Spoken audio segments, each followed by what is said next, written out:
Use o link na descrição para comprar seus livros na Amazon.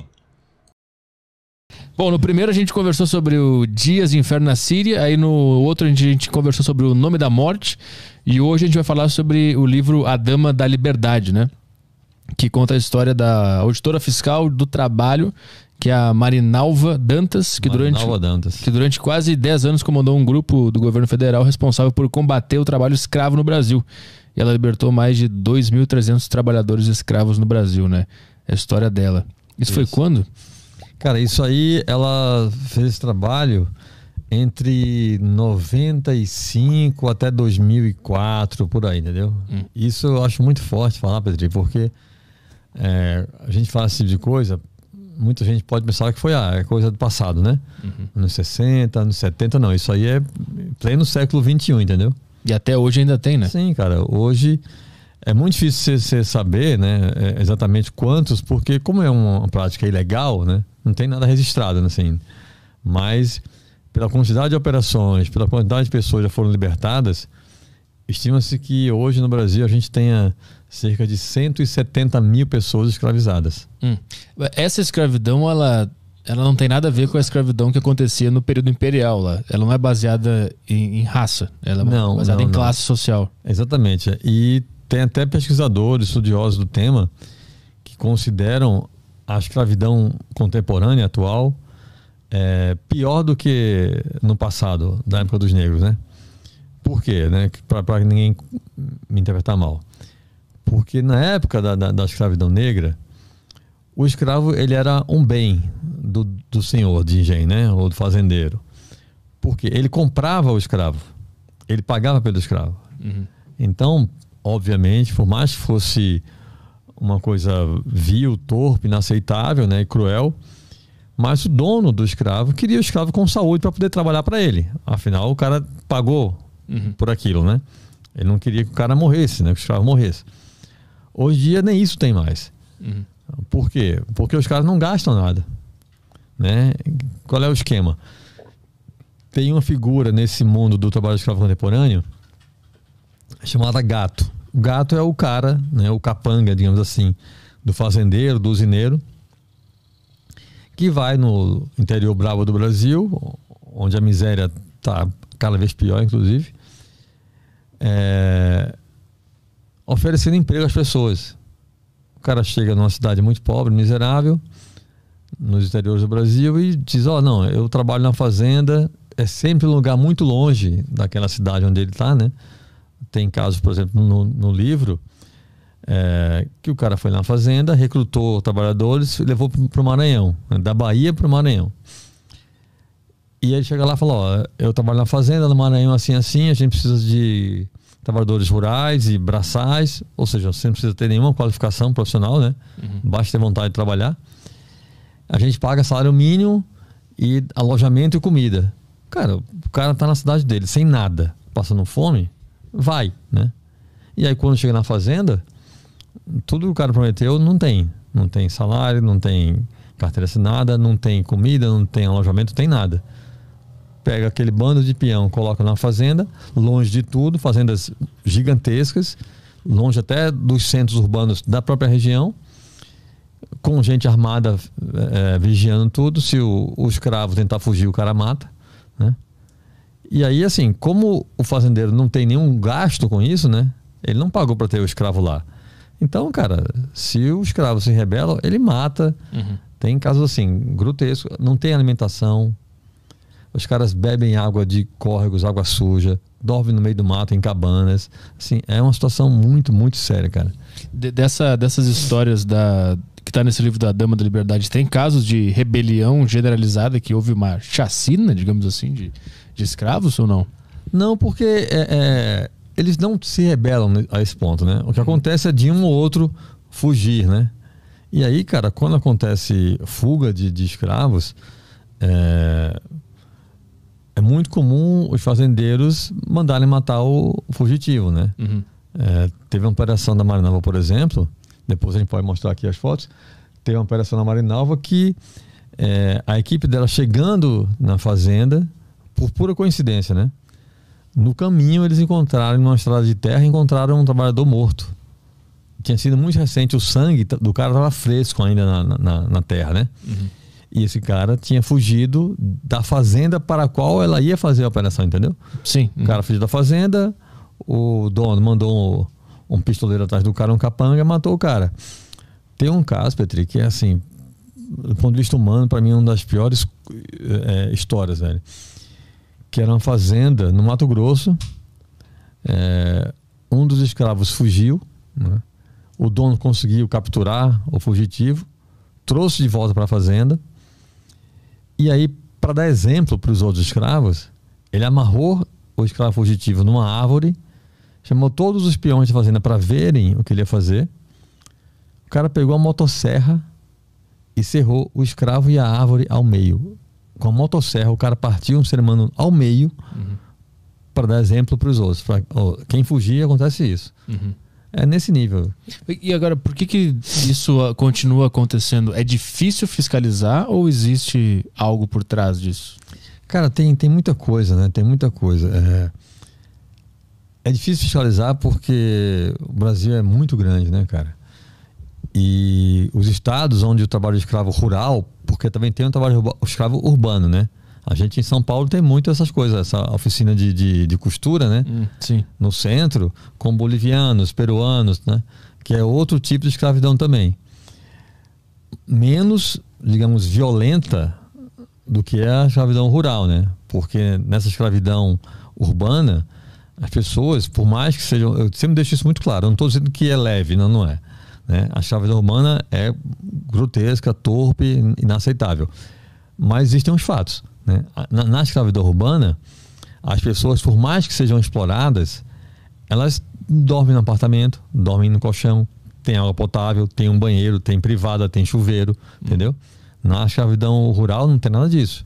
Os caras dormem no mato, né? Quando muito tem uma rede, não tem sequer cama. Os caras fazem as camas com gravetos de madeira para terem onde deitar, sabe assim?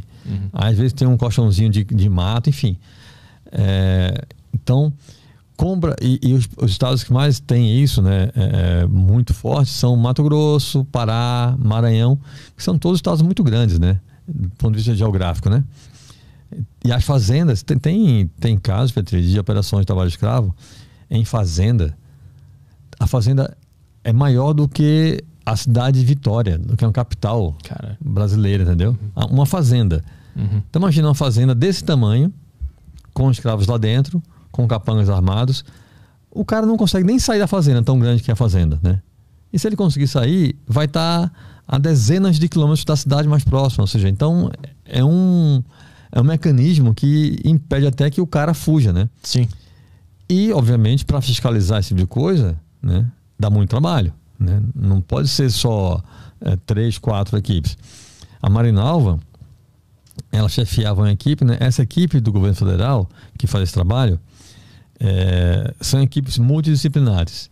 Tem gente do Ministério do Trabalho, do Ministério da Justiça, da Polícia Federal, do IBAMA, para fazer esse trabalho de ter a força policial, a Polícia Federal, fazer a autuação trabalhista, Ministério do Trabalho, processar o sujeito, o fazendeiro, o Ministério da Justiça, fazer as autuações ambientais, que também são muito comuns, está lá IBAMA. Então é assim que trabalha. Esse grupo foi fundado pelo presidente Fernando Henrique Cardoso, né? Com 9 equipes. E aí vai entrar no outro ponto da tua pergunta. Por que é tão difícil fiscalizar, né? Quando o FHC criou esse grupo, eram 9 equipes, né? Cada equipe dessa, como eu falei, com esse formato, né? Várias pessoas de várias instituições. A Marinalva era chefe de uma dessas equipes. Então, eram 9 equipes. Quando foi fundado o grupo, pela FHC. Depois veio o Lula, né? Com o Lula no governo, isso que é muito louco. O Lula do Partido dos Trabalhadores, né? Ou seja, a gente imagina que vai fortalecer o combate ao trabalho escravo, né? Com o Lula no governo, o número de equipes, essa equipe que combate o trabalho escravo no Brasil, que antes eram 9 equipes, baixou para 4 equipes. Ou seja, menos da metade. Então você vai ter, obviamente, menos operações, menos impactos, menos pessoas libertadas, entendeu? Mas teve uma justificativa para isso? Não. Só cortou o... Foi reduzindo, orçamento, até chegou a 4 no governo do PT. E aí tem a outra questão, que é a questão política, né? Muitas dessas fazendas pertencem a políticos brasileiros. Teve uma operação que a Marinalva fez e ela ia nas fazendas sem saber que era o dono. Ela não sabia. Ela ia com a equipe dela, com todo esse aparato que eu falei, ia nas fazendas, né? Já tinha, claro, né? Pela região, pelo que acontece nos lugares, já tinha uma suspeita, né? Que ali poderia ter escravos. E aí ela ia com a sua equipe nas fazendas para ver, né? Se tinha escravos ou não. Ela chegou na fazenda no Mato Grosso, se eu não me engano foi em 2003 isso. 2003, né? Gosto de deixar isso bem claro, século XXI. Ela chegou na fazenda que ela libertou, se eu não me engano, 50 e poucos escravos dessa fazenda. Nesse sistema, gente dormindo no meio do mato, em cabanas. Cabanas é o seguinte, toras de madeira, né, fincadas no chão, só com uma lona plástica em cima e acabou. O povo dorme ali embaixo, entendeu? E aí, quando ela foi ver os documentos da fazenda, porque para fazer o trabalho de autuação, né, fazer o relatório dela sobre a operação e tudo mais, ela ia ver os documentos da fazenda, saber quem era o dono, né, quantos funcionários tinham registrados oficialmente, enfim. Quando ela pegou os documentos da fazenda, o dono da fazenda era o Jorge Pisciani, deputado estadual do Rio de Janeiro, que na época era o presidente da Assembleia Legislativa do Rio de Janeiro. Não é um deputado do Acre, é um deputado do Rio de Janeiro, super conhecido, e que na época era o presidente da Assembleia Legislativa do Rio. Ela fez o relatório dela, e ela chegava nas fazendas e só saía depois que o dono da fazenda pagasse tudo que devia aos escravos, porque tinha gente trabalhando anos sem ganhar nada, entendeu? Então ela entrevistava os escravos. Você está aqui há quanto tempo? O cara dizia o tempo que estava trabalhando, ela fazia lá os cálculos, deve isso a esse sujeito. Pegava todos eles, perguntava, está aqui quanto tempo, registrava tudo e a dívida é essa. Ela e a equipe dela só saíam da fazenda quando pagassem os escravos. E enquanto eles estivessem lá, a fazenda não produzia nada. Ou seja, ela obrigava o cara a pagar para se livrar do problema. Porque enquanto ela estivesse lá com a Polícia Federal, com o IBAMA, com todo mundo, a fazenda estava parada. Então o cara estava tendo prejuízo. Sim. Ela forçava o dono a pagar. E aí, viu lá o nome do Jorge Pisciani, falou para o gerente da fazenda, né? Porque os donos nunca estão na fazenda, né? Ficam na cidade. Falou, seguinte, avisa ele que a gente só sai quando pagarem. Avisaram, né? Pro dono da fazenda, né? Pro deputado, né? Pouco depois chegou um avião com advogados para negociar. Na fazenda, né? Um aviãozinho pequeno. Negociaram, pagaram tudo que deviam, beleza. Aí vinha outra parte linda do trabalho dela, cara, que é tirar os escravos, literalmente resgatar os escravos. Ela alugava ônibus, armava caminhão, o que tivesse na região ela alugava, pegava, colocava os escravos dentro daquele veículo e levava os escravos para suas casas, onde quer que eles morassem. Se fosse a operação no Mato Grosso, o cara morasse no Maranhão, ia levar o cara no Maranhão, entendeu? Ela falou, cara, é um trabalho lindo, velho, coisa de cinema, assim. E aí, como sempre acontecia quando ela fazia operações grandes, a imprensa dava o trabalho, né? Dava a matéria da operação, né? Como a gente vê até hoje em dia, né? Recentemente, a gente viu a maior operação, né, conjunta contra o trabalho escravo do Brasil, que libertou 300 e poucas pessoas, né, de vários lugares. E isso sempre rende matéria, né? E aí foram entrevistá-la sobre essa operação que ela fez nessa fazenda, com um foco óbvio de que o dono da fazenda, o escravagista, era o presidente da Assembleia Legislativa do Rio de Janeiro, o deputado Jorge Pisciani. E ela deu a entrevista e saiu a matéria. E você sabe, uma matéria grande sobre um caso desse puxa outras, né? Então a imprensa toda repercutindo, né? Cara, o presidente da Assembleia Legislativa do Rio, os artistas da TV, do Teatro Rio de Janeiro, fizeram um protesto na frente da Assembleia. Foram lá Camila Pitanga, um monte de atores, sabe assim? Protestar que o presidente da Assembleia era escravagista, né? E aí, outros veículos de imprensa foram procurar a Marinalva para poder dar entrevista sobre o assunto e ela falando com todo mundo, né? E aí, cara, o assessor direto do ministro da Justiça, que na época era o Jacques Wagner, do governo do PT, na época era Lula presidente, o assessor ligou para Marinalva e falou para ela parar de dar entrevista sobre esse caso, o Pisciani. Que ela estava proibida de dar entrevista sobre o caso. Ela falou, não vou parar, vou falar sim. Por quê? Porque o Pisciani era aliado do PT, era aliado do Lula. Sim. Você vê a que ponto chega a coisa, né? E aí, cara, só para deixar a coisa ainda mais assombrosa, nessa mesma época, Petri, a Marinalva fez uma operação que libertou, não vou lembrar agora, acho que foram 70 e poucas pessoas, muita gente, de uma fazenda de algodão no Mato Grosso. E aí, como sempre ela fazia, né? Foi na fazenda, lá dentro, pegou os documentos, né? Para ver quem era o dono e tudo mais, e fez lá o relatório dela com base nos documentos e relatórios que encontrou na fazenda. E aí no relatório que ela fazia sempre, né? Ela fazia um relatório no final da operação, né? Explicando como é que foi tudo, os dados, os nomes dos donos, quantos escravos tinham, tudo mais. E aí ela fez esse relatório dela sobre essa fazenda e colocou que a fazenda vendia algodão para a Coteminas, para a empresa Coteminas. Um amigo dela, né, da equipe dela, ela falou, né, dá uma lida aqui no relatório, vê o que você acha, né? O cara leu o relatório e falou, cara, você é doida. Ela disse, por quê? Cara, você colocou aqui o nome da Coteminas no relatório. Ela, sim. E qual é o problema disso? Estava lá. A empresa estava registrado que eles vendiam algodão para a Coteminas. E aí o amigo dela falou assim, Marinalva, a Coteminas pertence ao José Alencar, que era o vice-presidente da República do Lula. É nesse nível, Petri. Cacete. É nesse nível. Como é que você vai colocar isso no relatório? Ela falou, vou colocar porque está registrado lá. E colocou, né? Aí, cara, pouco depois disso, o governo federal tira a Marinalva da equipe do trabalho escravo. Uma mulher que dedicou a vida a esse trabalho, que abriu mão da vida pessoal dela. Cara, Marinalva casada com 2 filhos pequenos, Petri. Ela chegou a passar 1 mês direto em operações, tirando escravos, longe de casa, do marido e dos filhos. A Marinalva, por esse trabalho dela, durante muito tempo, ela teve uma relação conflituosa com os filhos, que eram pequenos, não entendiam o que ela fazia, porque a mãe saía e ficava 20 dias, 1 mês fora de casa. O casamento dela, cara, o cara que ela amava, ruiu por causa disso. Porque ela até fala isso, cara, meu marido não teve culpa nenhuma.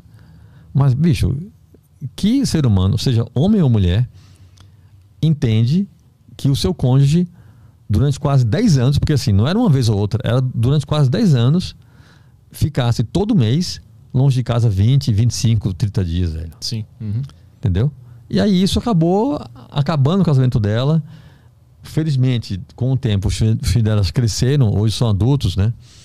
Entendem, adoram a mãe, respeitam, têm uma admiração monstruosa pela mãe, mas durante muito tempo não foi assim, entendeu? E aí ela foi tirada do cargo porque ela começou a combater demais a escravidão. Porque ela começou a chegar nos políticos aliados do governo ou do próprio governo, no caso do Zé Alencar. Sim. Né? Então o governo tirou ela da operação de campo, colocou a Marinalva numa sala em Brasília, sem sequer computador, velho. Assédio moral da pior qualidade. A Marinalva teve síndrome do pânico por causa de tudo isso. Você vê a que nível chega o negócio, né? Então, velho, quando você tem o vice-presidente da República financiando trabalho escravo,